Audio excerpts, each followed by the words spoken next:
Hello, नमस्कार, जय हिंद। स्वागत है आप सभी का उत्कर्ष के डिजिटल प्लेटफॉर्म पर। साथियों, मैं प्रदीप मिश्रा आप सभी का अपने सेशन में हार्दिक स्वागत करता हूं। बच्चों, जैसा कि आपको पता है, यहाँ हम छोटे छोटे वीडियो पर महत्वपूर्ण कॉन्सेप्ट लेकर के आपके समक्ष आते हैं और इसी कड़ी में आज हम बात करने वाले हैं कि वेब क्या होता है और इसके डिफरेंट जो टाइप्स होते हैं और यहाँ से काफ़ी सारे प्रश्न बनते हैं परीक्षाओं पर। जैसे मैं बात करूँ वेब 1.0, 2.0, 3.0, तो ये क्या होते हैं और इन सब में अंतर क्या होता है, ये सारी बातें बच्चों जो है यहाँ हम करने वाले हैं अपने आज के इस सेशन में। तो आइएगा और आप लोग इस छोटे सेशन पर एक इम्पॉर्टेंट कॉन्सेप्ट को कंप्लीट करेंगे। यहाँ हमने लिख रखा है कि व्हाट इज़ वेब, है ना, और इसके अंतर्गत हम इनके टाइप्स में भी बच्चों बात करेंगे। तो अगर तुमसे कोई कहता है कि वेब क्या है, मतलब इसको कहते हैं हम एक शब्द WWW, वर्ल्ड वाइड वेब, है ना। इसको बोलते हैं क्या W3 या बोलते हैं वर्ल्ड वाइड वेब। क्या बोलते हैं? World wide web. तुमसे कहे कोई कि वर्ल्ड वाइड वेब किसने आविष्कार किया, तो कहना कि 1989 पर। क्या 1989 में डेवलप्ड बाय किसने विकास किया है, तो कहना डेवलप्ड बाय टिम बर्नर्स-ली। नाम क्या रहेगा इनका? Tim Berners Lee. तो टिम बर्नर्स-ली द्वारा बच्चों 1989 में क्या किया गया था? WWW का आविष्कार किया गया था। WWW है क्या? तो अगर मैं कहूं कि मिलियंस ऑफ वेब पेज का समूह है जो आपस में हाइपरलिंक या हाइपर मीडिया द्वारा क्या होते हैं? कनेक्ट होते हैं, है ना।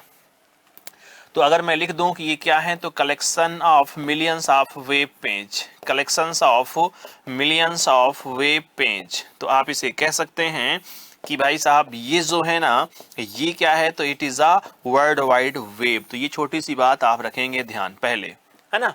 आप एक पेज वेब पेज से दूसरे वेब पेज पर मूव कर सकते हैं। इसे तो कहते हैं भाई साहब क्या, इसे कहते हैं वेब। अब क्या हुआ, अब परीक्षाओं पर आप देखोगे कि भैया एक हमारे पास क्या होता है, वेब 1.0। क्या 1.0? फिर आता है क्या, तो फिर हमारे पास आता है वेब 2.0 और फिर हमारे पास बात आती है वेब 3.0 की।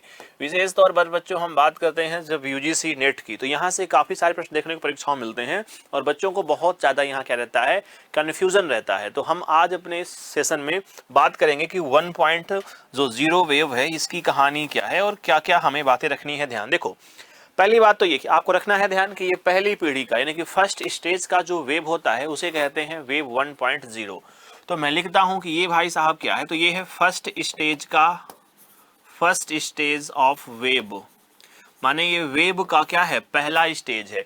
इसके बाद बच्चों इसे क्या कहते हैं, इसे कहते हैं सेकंड स्टेज ऑफ वेब, मतलब ये दूसरा स्टेज होता है वेब का। और ये वाला कौन सा है, तो इसे कहते हैं थर्ड स्टेज ऑफ वेब। ये रखिएगा आप ध्यान। पहली बात कि ये पहले जनरेशन होती है वेब की, ये वेब की दूसरी जनरेशन होती है और ये वाली होती है बेटा कैसे, इसे कहते हैं हम क्या, इसे कहते हैं तीसरी जनरेशन।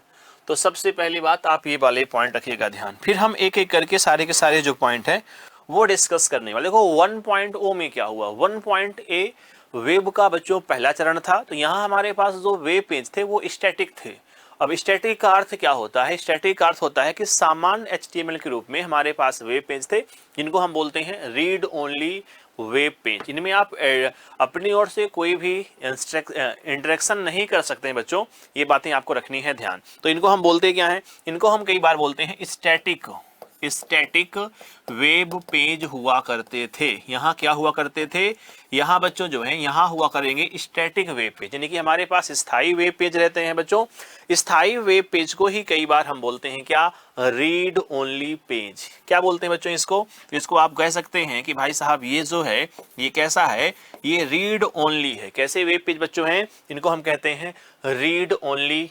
इनको हम क्या बोलते हैं बच्चों, इनको हम बोलते हैं रीड ओनली वेब। क्या कहते हैं, रीड ओनली वेब। इनको बच्चों हम कई बार बोलते हैं सिंपली व्यू वेब पेज, है ना। हमारे पास क्या थे, हमारे पास सिंपली जो है तो व्यू वाले पेज हुआ करते थे। सिंपल व्यू आपको देखने को मिल जाएंगे बच्चों। यहाँ इसका अर्थ होता है आपके पास कोई जानकारी आई हुई है, लिखित रूप में है, आप केवल उसे पढ़ करके जानकारी एक्सेस कर सकते हैं, राइट।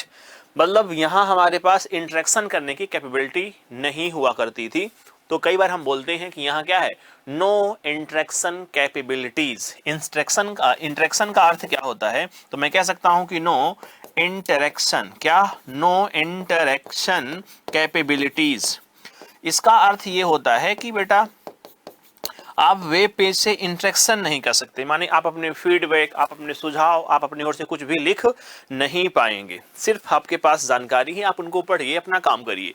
तो ऐसे वेब को हम बोलते हैं क्या, इसको बोलते हैं हम 1.0। इसका अर्थ है सेंट्रलाइज्ड वेब हमारे पास थे। आप ऐसा भी कह सकते हैं कि एक मालिक ने जो आपको जानकारी दी है, आपको एक्सेस करनी है, बात खत्म। लेकिन वेब 3 आते आते ये कैसा हो चुका है, ये हो चुका है डिसेंट्रलाइज, अर्थात विकेंद्रीकृत। माने आप बदलाव कर सकते हैं, है ना, आप किसी पे जानकारी को ऐड कर सकते हैं, आप फीडबैक दे सकते हैं, आप कमेंट कर सकते हैं। तो पहले यहाँ होता था क्या, नहीं होता था वेब 1.0 में।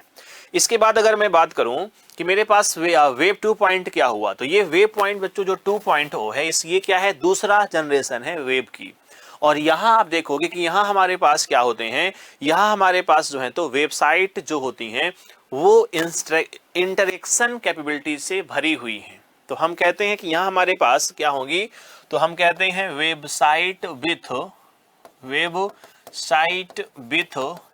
Interaction capabilities. क्या, इंटरेक्शन कैपेबिलिटीज बच्चों इसे हम कह देते हैं। ठीक है, तो ये छोटी सी बात रखेंगे ध्यान की, आपके पास क्या चुके हैं, वेबसाइट हैं जिनमें आप इंटरेक्शन कर सकते हैं। इसे हम कहते हैं, जहां ये हमारे पास केवल क्या था, रीड ओनली बच्चों वेब हुआ करता था, इसको हम कहते हैं रीड एंड राइट वेब। इसे बोलते हैं क्या बच्चों, इसे हम कहते हैं रीड एंड राइट वेब कहते हैं। इसका अर्थ ये होता है कि अब आप जानकारी को अपनी ओर से सुझाव भी सकते हैं बच्चों। इनको कई बार हम बच्चों बोलते हैं क्या, सोशल वेब। मतलब सोशल मीडिया का जो प्रादुर्भाव होता है, सोशल मीडिया जो जनरेट होती है, या सोशल मीडिया का हमारे पास जो जमाना आता है, वो कहाँ से आएंगे, वो वेब 2.0 में आएंगे। तो इसको हम कई बार बोलते हैं क्या, सोशल वेब।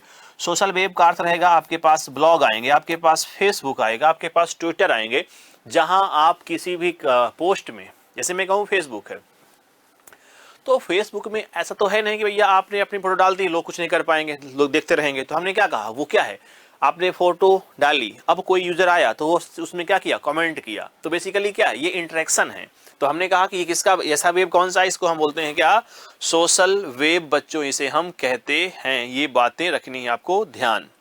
तो हमारे पास ब्लॉग आ चुके हैं, हमारे पास विकीपीडिया की बात होती है, विकीलीक्स की बात होती है, ऐसे हमारे पास बहुत सारे, विकीनेक्सरी की बच्चों बात होती है हमारे पास। तो हमारे पास यहाँ क्या आएंगे, यहाँ जो है तो विकी की शुरुआत होती है। वीडियो स्ट्रीमिंग शुरू हो गए, क्या हो गए बच्चों, यहाँ से वीडियो स्ट्रीमिंग की जो है बच्चों कहीं ना कहीं क्या होती है, शुरुआत होती है। हमारे पास जो है तो बहुत सारे बदलाव लेकर के वेब 2 आता है। लेकिन बच्चों इसके साथ ही क्या होता है, हमारे पास वेब 3.0 की बच्चों बात होती है, जहां हम कहते हैं कि ये भैया कैसा है, जहां हमारे पास आर्टिफिशियल इंटेलिजेंस की बच्चों हम बात करते हैं, या मैं बात करूं सिमेंटिक वेब की बच्चों बात करता हूं, तो मेरे पास क्या आता है, मेरे पास 3.0 निकल करके आता है। तो 3.0 में हम कहते हैं बच्चों क्या, एक तो रीड राइट था, यहां तक हम यहाँ कह सकते हैं कि रीड भी कर सकते हैं, राइट भी कर सकते हैं, और एग्जीक्यूशन का भी कार्य बच्चों कर सकते हैं। तो वेब 3.0 को हम रीड राइट एंड एग्जीक्यूशन की श्रेणी पर रखते हैं। और ऐसे वेब को हम बच्चों क्या बोलते हैं, इसको हम बोलते हैं सिमेंटिक वेब। क्या बच्चों बोलते हैं, तो ध्यान रखिएगा, इसको हम क्या कहते हैं, सिमेंटिक वेब बच्चों कह देते हैं। ये पॉइंट आप रखिएगा ध्यान। ये वाला बच्चों जो वेब है वो आर्टिफिशियल इंटेलिजेंस से क्या है बेटा, युक्त है। मतलब यहाँ हमारे पास AI का प्रादुर्भाव हो चुका है। हमारे पास बच्चों गूगल मैप, जैसे आपने कभी गूगल मैप देखा हो, तो गूगल मैप में आप जा रहे हैं जोधपुर से दिल्ली, तो गूगल मैप आपको कई सारे रास्ते दिखा सकता है। अब आप अपनी बुद्धि से सबसे जो शॉर्टेस्ट पाथ होता है इसका चयन भी कर सकते हैं। तो यहाँ हमारे पास जो चीजें यूज में आती हैं, इसे हम बोलते हैं क्या, इसे हम कहते हैं कि यहाँ जो है तो AI का यूज किया जा रहा है। तो इस वाले वेब को बच्चों हमने क्या नाम दिया है, इसको हमने कहा कि हमारे पास क्या है, ये हमारे पास जो है वो है क्या, थर्ड स्टेज का वेव होता है। और बच्चों जो थर्ड स्टेज का वेव होता है इसको कहीं ना कहीं क्या बोलते हैं, हम डिसेंट्रलाइज्ड कह देते हैं। क्या बोल देते हैं, डिसेंट्रलाइज्ड बच्चों हमारे पास जो है तो वेव होता है। इसका अर्थ है कि ऐसा नहीं है कि लोग बदलाव नहीं कर पाएंगे, आप है ना, लोगों का रिएक्शन भी किसी भी चीज पर आ सकता है। तो इस तरीके से आप वेव 1.0, 2.0 और 3.0 को आसानी से बच्चों समझ सकते हैं। और ये बड़ा एक इम्पोर्टेंट टॉपिक बच्चों होता है। अगर हम बात करें विशेष रूप से अपने यूजीसी नेट वाली परीक्षाओं में, बहुत बार प्रश्न यहाँ से पहले आ चुके हैं। इस सेशन को देखने के बाद मुझे पूरी उम्मीद है कि आप वेव 1.0, 2.0 और 3.0 में आसानी से अंतर कर पाएंगे। तो अपने इस छोटे सेशन में मैं अब जो है तो यहीं विराम करूंगा। आपसे मुलाकात हो किसी अगले सेशन पर होगी। तब तक के लिए सभी को नमस्कार, जय हिंद।